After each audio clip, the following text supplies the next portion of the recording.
옛날 어느 나라에 지혜롭고 백성을 몹시 사랑하는 왕이 있었습니다. 왕은 백성을 사랑하셔서 학자들을 모아놓고 이같이 분부했습니다. 이 나라 백성들이 다 행복하게 반듯하게 살 수 있는 지혜를 다 모아서 책을 만들도록 하라. 그리고 1년의 시간을 주었습니다. 1년 후에 학자들은 한 술에 가득 책을 써서 왕에게 갖다 바쳤습니다. 정말 수고 많았구나. 그러나 생업에 바쁜 백성들이 이 많은 책을 언제 다 읽겠냐? 한 권으로 줄 수 없겠느냐? 한번 해보지요. 그래서 몇 달간 열심히 줄여서 드디어 한 권의 책으로 압축시켜 왔습니다. 정말 수고 많았구나. 그 많은 책을 한 권으로 압축할 수 있다면 이 한 권에 있는 책을 한마디로 압축할 수는 없겠느냐? 한번 해보지요. 그리고 몇 주 후에 그 한 권에 있는 말을, 그 모든 내용을 한마디로 말로 압축해서 가져왔습니다. 그 말은 이러했습니다. 세상에 공짜는 없다.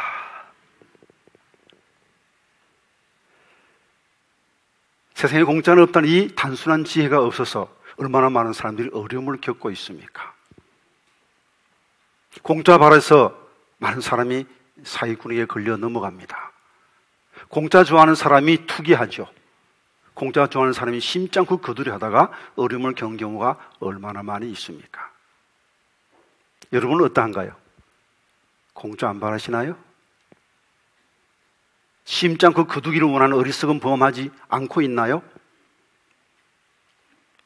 지난 5월 21일이 무슨 날인지 혹시 아십니까? 부부의 날이죠. 어린이날, 어버이날처럼 엄연한 법정 제정 기념일입니다. 목사님이 제정했는데 왜 21일을 부부의 날로 삼았을까요? 두 사람이 하나 되는 날. 이 부부가 많이 계시는데 두 사람이 하나 되기 위해서 얼마나 많이 노력하셨습니까? 많은 부부들이 행복한 가정을 위해서는 별로 투자를 안 해요. 공부도 안 합니다. 심지도 않습니다. 그리고 막연하게 행복해지기를 기대하는 거예요. 그건 결코 지혜롭지 못한 처소합니다.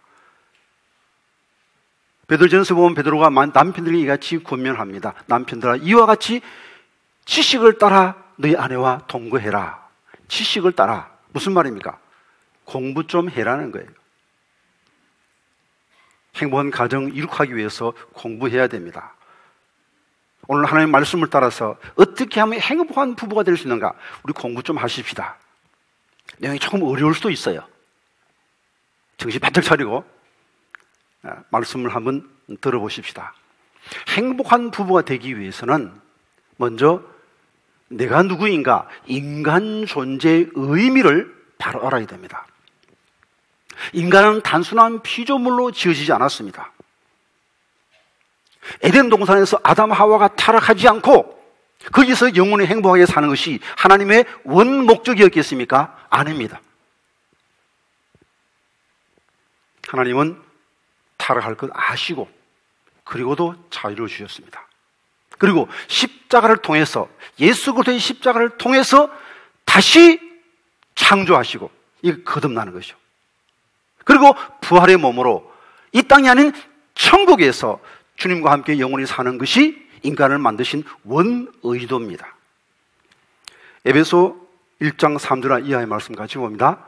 찬송하려다 하나님 곧 우리 주 예수 그리스도의 아버지께서 그리스도 안에서 하늘에 속한 모든 신령한 복을 우리에게 주시되 곧 창세 전에 그리스도 안에서 우리를 택하사 우리로 사랑 안에서 그 앞에 거룩하고 흠이 없게 하시려고 창세 전에 그리스도 안에서 우리를 택했다 그랬습니다. 죄가 없다면 그리스도가 왜 필요합니까? 창세 전에 이미 죄 지을 것 다 아시고 하나님께서 대비하신 겁니다. 왜입니까? 우리 주님은 십자가를 통해서 하나님이 인간을 얼마나 사랑하는가를 나타내 보이기를 원하신 겁니다. 하나님이 친히 인간이 되시고 인간을 위해서 십자가를 지신 것은 우리 인간을 향한 하나님의 사랑의 고백입니다. 그래서 인간을 하나님의 연인으로, 하나님의 아내로, 그리스도의 신부로 삼기를 원하신 겁니다. 물론 이 말은 인간의 말이기 때문에 인간과 인간과의 관계를 표현하는 인간의 말이기 때문에 하나님과 우리와의 관계를 표현하기에는 한계가 있습니다. 우리가 예수 그리스도의 신부가 된다니까 무슨 성적인 관계를 연상하면 안 됩니다. 독점적이고 개인적이고 친밀한 그 뜨거운 사랑의 관계를 의미하는 것이죠. 우리는 천국에서 예수 그리스도의 신부되어 영원히 살도록 지원받은 존재입니다. 그런데 예수님은 한 분인데 우리가 어떻게 다 예수님의 신부가 될 수 있단 말인가? 바로 거기에 하나님의 전능하심이 있습니다. 하나님의 전능하심은 이 위대한 어마어마한 이 우주를 창조하신 거기에 있는 것보다, 그보다 더 큰 하나님의 전능하심은 우리 한 사람 한 사람을 다 개별적으로 독점적으로 사랑할 수 있다는 것이죠. 이 세상에 사랑할 대상이 나 하나밖에 없는 것처럼 마치 신랑이 신부를 사랑하듯 우리 한 사람 한 사람을 뜨겁게 주님의 전부로 쏟아부어서 사랑하시는 여기에 하나님의 전능하심이 있는 겁니다. 이제 주님과 우리의 관계를 표현할 많은 단어가 있습니다만 신랑과 신부, 남편과 아내, 이것이 가장 사실이 근접한 표현이라고 생각이 됩니다. 성경의 표현 한번 들어보십시다. 세리 요한의 표현 한번 들어보십시다. 요한복음 3장 29절을 같이 읽어봅니다. 신부를 취하는 자는 신랑이나 서서 신랑의 음성을 듣는 친구가 크게 기뻐하니 나는 이러한 기쁨으로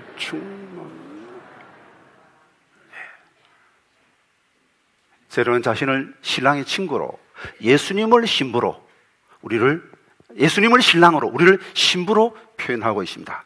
사도 바울의 표현 한번 볼까요? 고린도후서 11장입니다.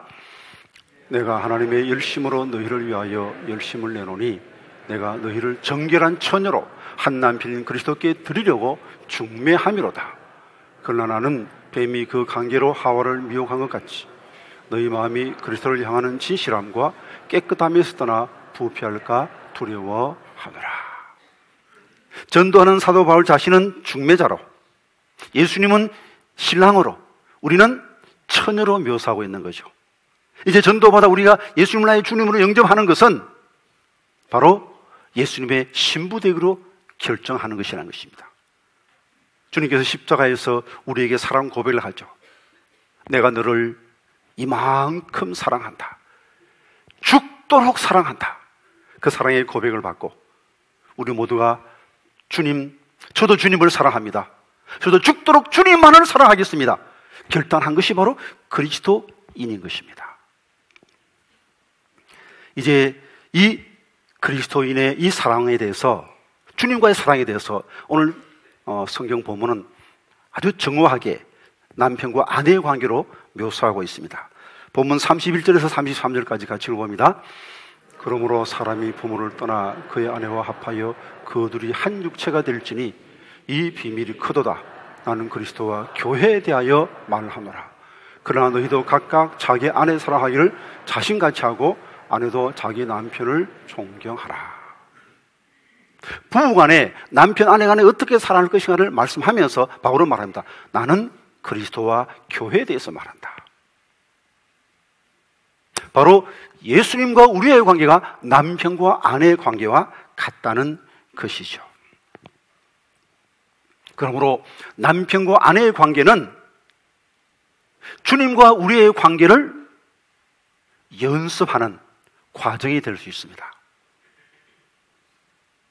하나님도 공짜는 바라지 않으세요. 예수 그리스도의 신부를 만드는 이 과정 공짜로 그냥 되겠습니까? 자, 월드컵 대회가 있습니다. 월드컵 대표가 되었습니다. 이 큰 대회를 앞두고 준비하지 않을 수 없죠.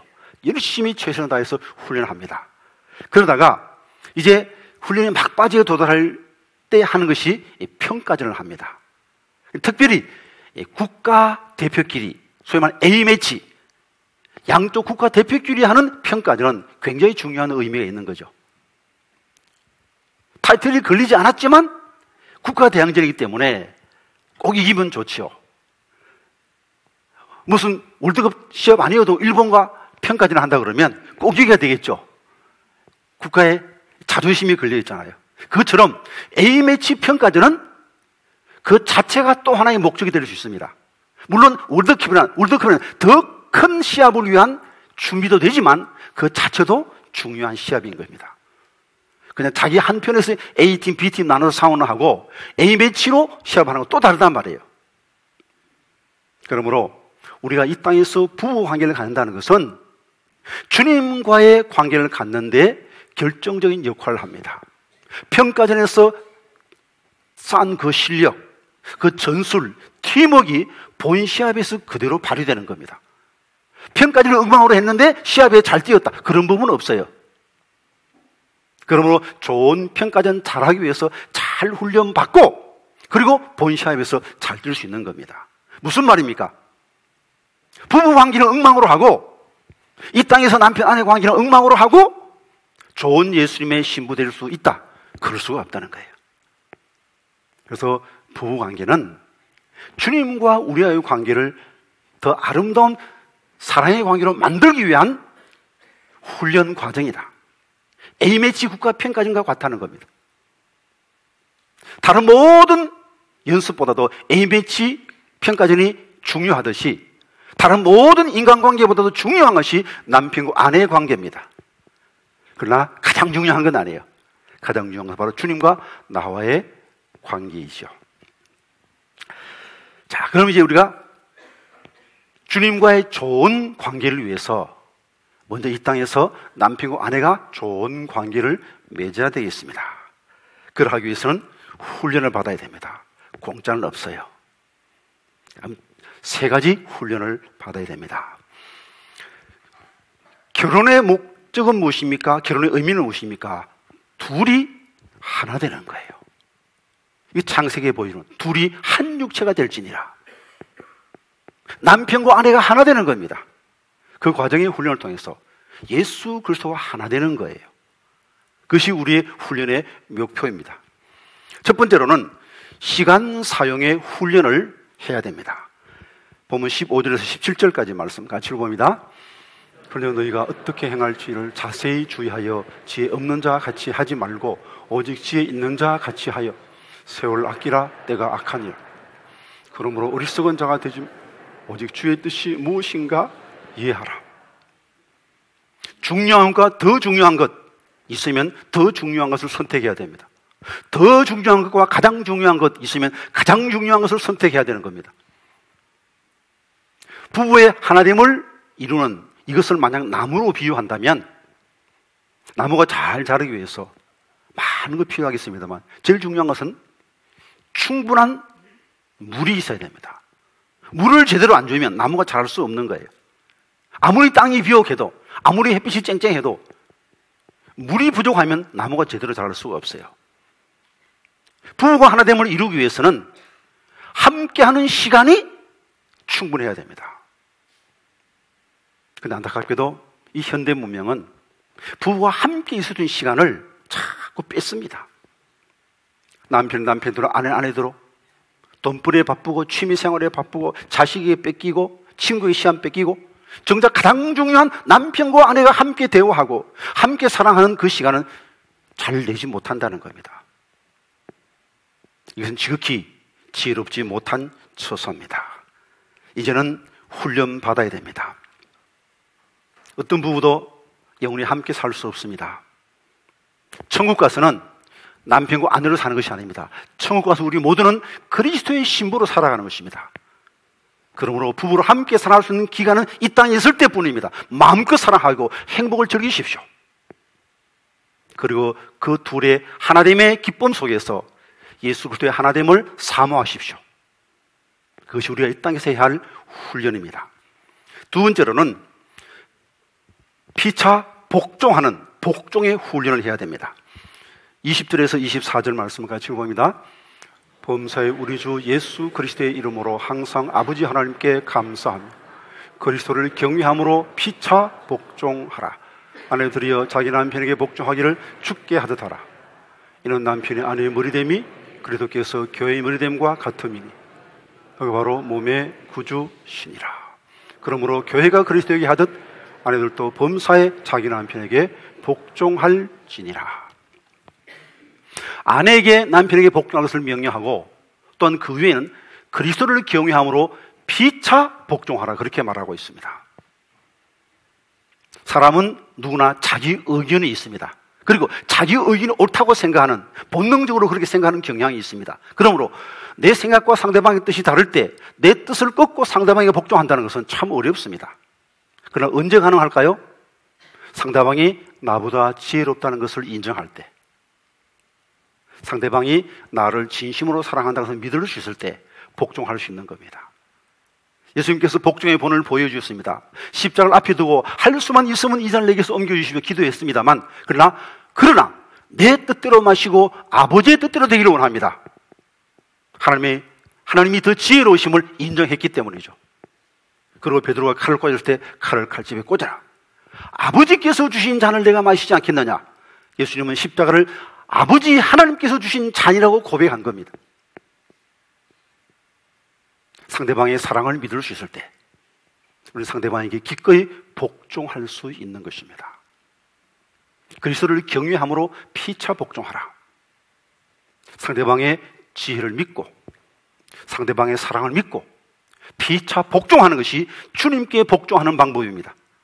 주님께서 그리스도를 경외함으로 피차 복종하라고 명령하시기 때문입니다. 내 고집만 세우면 안 됩니다. 상대방의 뜻을 따라주는 것이 사랑이며 이것이 우리가 이 땅에서 해야 될 훈련 과목인 것입니다. 세 번째로는 대화의 훈련을 해야 됩니다. 25절에서 27절까지 말씀 같이 읽어봅니다. 남편들아 아내 사랑하기를 그리스도께서 교회를 사랑하시고 그 교회를 위하여 자신을 주심같이 하라. 이는 곧 물로 씻어 말씀으로 깨끗하게 하사 거룩하게 하시고 자기 앞에 영광스러운 교회로 세우사 티나 주름 잡힌 것이나 이런 것들이 없이 거룩하고 흠이 없게 하려 하심이라. 예수님의 별명은 말씀입니다. 말씀으로 깨끗하게 한다. 말씀이신 예수님이 우리에게 자신을 주신다는 것은 무슨 의미하는 겁니까? 그건 바로 말씀하신다는 거예요. 그리고 남편은 예수 그리스도의 그림자입니다. 말씀하심으로 아내에게 자신을 주어야 합니다. 남편과 아내 사이에 비밀이 없어야 됩니다. 솔직하게 내 마음을 아내에게 다 털어놓을 수 있어야 됩니다. 그래야 두 사람의 의견이 일치될 때 그게 행복이 있는 것입니다. 서로 다른 두 사람이 각자의 의견을 갖고 있습니다만 대화를 통해서 두 사람의 의견이 하나로 합쳐질 때 그때 기쁨이 있는 거죠. 그래서 시에 보면 의견이 일치되었습니다 그러면서 짝짝짝 박수하지 않습니까? 만장일치로 회의에 어떤 안건이 딱 성립되면 얼마나 기쁩니까? 그것처럼 가정에서 서로 다른 의견이 있지만 진지한 대화를 통해서 서로 의견이 접근되어서 마침내 두 사람의 의견이 하나 되었을 때 그때 기쁨이 있는 것입니다. 진정한 부부의 행복감은 일체감에 있는 겁니다. 아, 저 사람과 나는 생각이 같다. 같은 뜻이다. 이때 큰 기쁨이 있는 겁니다. 이 공짜가 없습니다. 저절로 되는 거 아니에요. 훈련받아야 됩니다. 좋은 대화의 훈련을 위해서는 경청하는 훈련해야 됩니다. 말하기보다도 듣는 것을 먼저 해야 됩니다. 왜 귀가 두 개고 입이 하나겠습니까? 근데 우린 말을 많이 하는 경향이 있죠. 특별히 부부 싸움 할 때 보면 상대방 말 안 들어요. 자기 말만 합니다. 그때 기억하십시오. 경청의 훈련을 해야 된다. 특별히 상대방이 화내서 홧김에 하는 그 말이 중요한 것이거든요. 홧김에 본심을 말하거든요. 본심을 말하지 않다가 홧김에 본심을 말합니다. 그러니까 그 말을 잘 듣고 상대방이 원하는 것이 진정으로 원하는 것이 무엇인가를 딱 캐치하고 이제 그 소원을 들어주게 되면 부부의 하나됨이 이루어지고 행복한 가정이 이루어질 수 있는 것이죠. 그 다음에는 부정적인 말을 하면 안 됩니다. 솔직한 말과 부정직한 말은 서로 반대되는 게 아닙니다. 자, 어떤 생각이 들 때 그것을 불신의 말로 표현할 때 그건 부정적인 말이 됩니다. 그러나 상황이 어렵지만 그것을 긍정적으로 믿음으로 해석하고 말할 수 있습니다. 이스라엘 백성이 가데스 바네아에서 가나안 땅의 강함을 보았을 때 열정당군은 아이고 우린 저들 이길 수 없다. 차라리 애굽으로 돌아가자 말합니다. 그러나 여호수아와 갈렙은 아니다. 하나님이 우리와 함께 하시면 저들을 이길 수 있다. 그들은 우리 밥이다. 그렇게 말했던 겁니다. 그런데 열정당군의 말을 듣고 백성들이 모세와 아론을 원망합니다. 그때 하나님이 몹시 화를 냅니다. 하나님 몹시 상처를 입었어요. 모세와 아론을 원망했는데 하나님을 원망했다. 그렇게 말합니다. 여러분이 아내를 원망하고 남편을 원망하면 여러분에게 그 남편 그 아내 준분이 누굽니까? 하나님이 짝지으셨다고 고백하죠. 그러므로 여러분이 배우자에게 불평하는 건 바로 하나님께 불평하는 겁니다. 하나님이 제일 싫어하는 것이 원망입니다. 내 귀에 들린 대로 너에게 행하리라 주님께서 말씀하신 겁니다. 할 수 없다, 갈 수 없다 말하는 사람 한 사람도 가나안 땅에 못 들어갔습니다. 그러므로 어떤 경우에도 원망의 말, 부정적 말을 해서는 안 됩니다.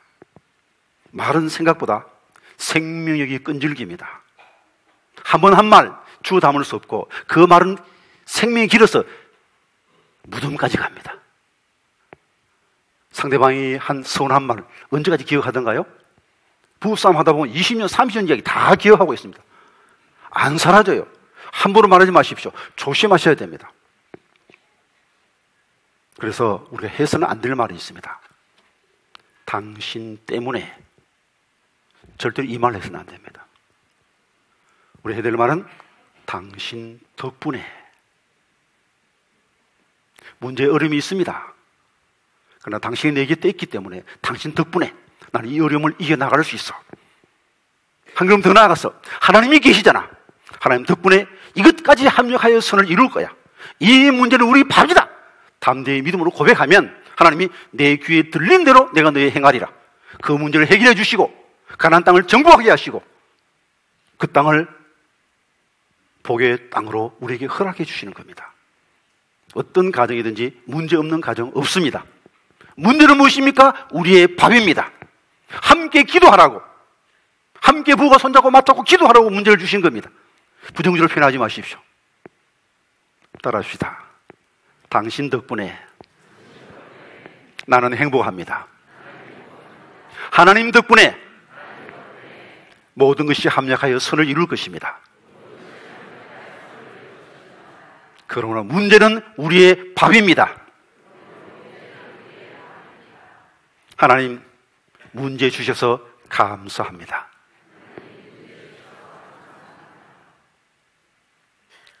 한 번 설교 듣는다고 되는 게 아닙니다. 계속 훈련해야 됩니다. 반복해야 됩니다. 부부와 함께 있는 시간을 더 누리십시오. 함께 시간을 보내는 것을 훈련하십시오. 상대방의 지혜를 믿고 상대방의 사랑을 믿고 피차 복종하기를 훈련하십시오. 그리고 대화 가운데 진정한 하나됨을 경험하십시오. 긍정의 말, 믿음의 말을 하시고 우리 하나님의 도우심으로 이 땅에서 가장 행복한 믿음의 가정 이루시고 저 천국에서 살아서는 그리스도의 신부로 영생을 누리시는 복된 믿음의 사람들 다 될 수 있기를 간절히 기원드립니다.